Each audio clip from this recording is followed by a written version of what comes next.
होली है, होली है। Music by Riya studio Khagaria. Singing by Karan Johar. खूब खेलेंगे रंगबा होली, जब फटेगा महंगा टोली तब बनेगी मर्दों वाली बात। होली में हुड़दंग करेंगे, खेला सारा भंग करेंगे, आज होली ये होली वाली रात। अरे प्यास बनी अपने अंदाज में बोला। खूब खेलेंगे रंगबा होली, जब फटेगा महंगा टोली तब बनेगी मर्दों वाली बात। होली है, होली में हुड़दंग करेंगे, खेला सारा भंग करेंगे, आज भरी ये होली वाली रात।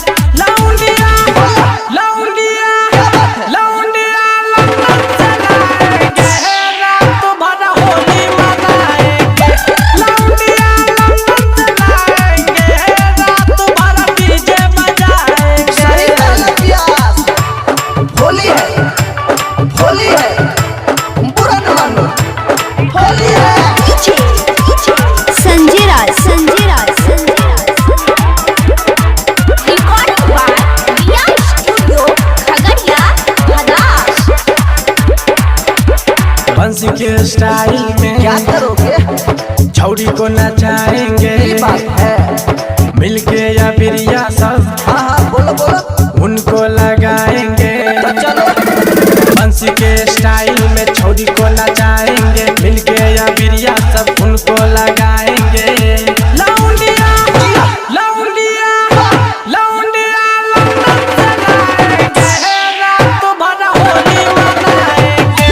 लौंडिया लंदन चलाएंगे, रात भर डीजे बजाएंगे।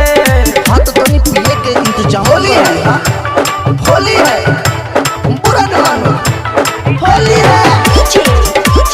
संजय राज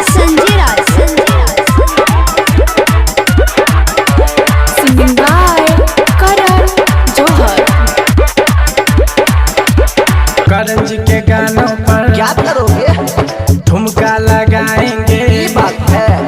मैथिली गाना पर समझे नहीं? सबको नचाएंगे।